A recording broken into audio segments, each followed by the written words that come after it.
عزیزان محترم، خوب ہم اپنی زندگی میں یہ جو بھاگ دوڑ کر رہے ہیں، اس میں امام کہاں ہے؟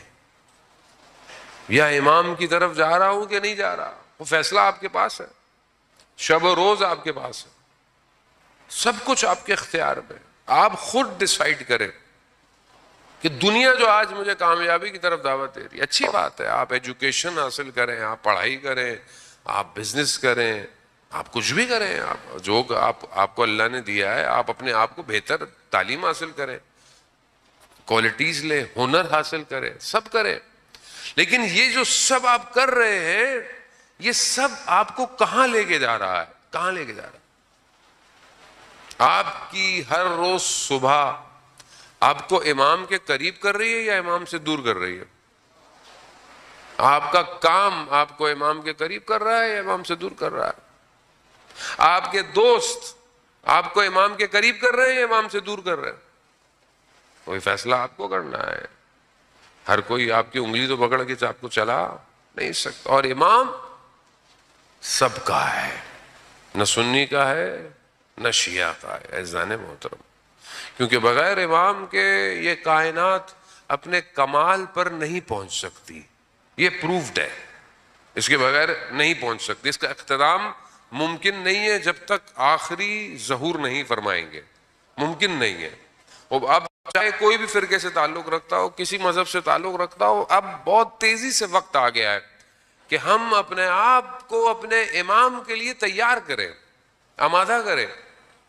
سارے گفتگویں، ساری بحثیں، سارے علم کسی کام کے نہیں اگر ہم امام کی طرف نہیں جا رہے، کسی کام کے نہیں۔ آپ کیسے کرتے ہیں؟ مثال کے طور پر کربلا میں امام موجود ہے اور آپ بیٹھے ہوئے کوفہ میں علمی گفتگویں کر رہے ہیں، بھئی واہ واہ واہ، بھئی واہ واہ واہ، بھئی امام کربلا پہنچ گئے، آپ کربلا آئیے۔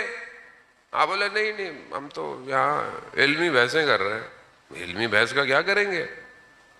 امام کو آپ کے وجود کی ضرورت ہے۔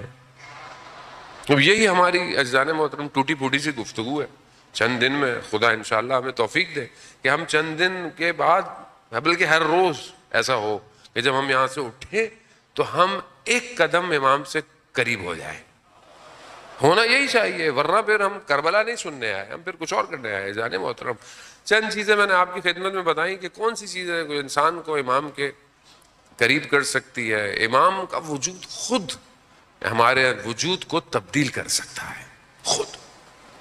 حضرت موسیٰ کا آپ نے واقعہ سنا ہوگا، جب حضرت موسیٰ نے کہا نا کہ کوئی ایسا کوئی اور بھی ہے جس کو میرے سے زیادہ آتا ہے، تو خدا نے کہا ہاں ایک ہے، اس کے پاس جاؤ، اسے سیکھو جا کے۔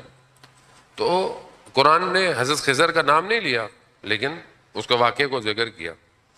اب جب یہ پہنچے ہیں، سفر کیا ہے، انہوں نے کافی ٹریول کیا، اور یا حضرت ہارون کے ساتھ تھے یا ان کی کوئی اور وسیع ان کے ساتھ تھے یا یوشع کے ساتھ تھے، ایک جگہ پر بیٹھے تو ان کی آنکھ لگی، تو جب ان کی آنکھ کھلی تو انہوں نے مطلب جگہ کا پوچھا، تو وہ جو ساتھ تھے انہوں نے حضرت موسیٰ سے کہا کہ مچھلی جو ہے نا وہ جو لی ہوئی تھی وہ مردہ تھی، وہ لیکن اس میں جان آئی ہے اور اٹھ کے پانی میں چلی گئی۔ تو حضرت موسیٰ سمجھ گئے کہ وہ روح جو ہے نا، وہ روح بزرگ وہ یہیں کہیں ہے جس کے وجود کی وجہ سے مچھلی زندہ ہو گئی ہے۔ حضرت خضر وہ روح بزرگ ہے، حضرت خضر ایسا نہیں ہے، حضرت خضر ابھی تک زندہ ہیں، ابھی تک زندہ ہیں۔ اب حضرت خضر جیسی شخصیت کے حضرت موسیٰ ان کے پاس آئے اور دیکھ رہے ہیں کہ ایک بڑی روح جب ہوتی ہے، بزرگ ہوتی ہے، اور یہ روح اصل روح ہے، پھر نفس ہے، اسی کے اندر عقل ہے، اور اسی کی جو سب سے بیسٹ جہت ہے وہ قلب ہے، کیونکہ قلب بہت وسیع ہے، قلب عالم کا مشاہدہ کرتا ہے، یہ آنکھ عالم کو نہیں دیکھ سکتی۔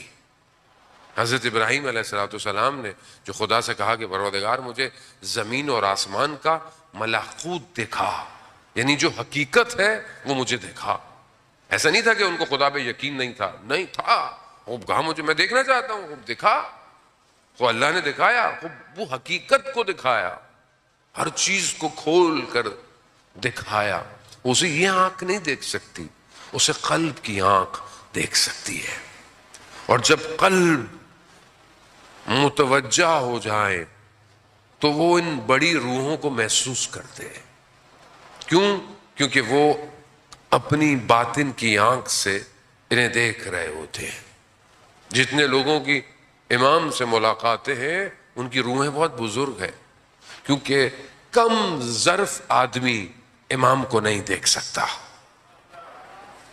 آپ جانتے ہیں جو امام کے 4 نواب تھے, ان میں سے ایک نواب اور ان کے بھائی جو تھے وہ زیادہ سینئر تھے ہمارے لفظوں میں, لیکن ان کو امام نے اپنا نائب نہیں بنایا. کیوں نہیں بنایا؟ دوسرے کو بنایا. تو ان سے پوچھا کہ آپ کو کیوں نہیں بنایا, آپ کے بھائی کو کیوں بنایا؟ کہا کہ اگر ان کی ابا کے اندر بھی امام ہوگا تو لوگ کاٹ دیں گے مگر وہ نہیں بتائیں گے کہ امام کہاں ہے. اہل بیت کی پہلی شرط یہی ہے مومن کے لیے, ان کے رازوں کو راز رکھا جائے.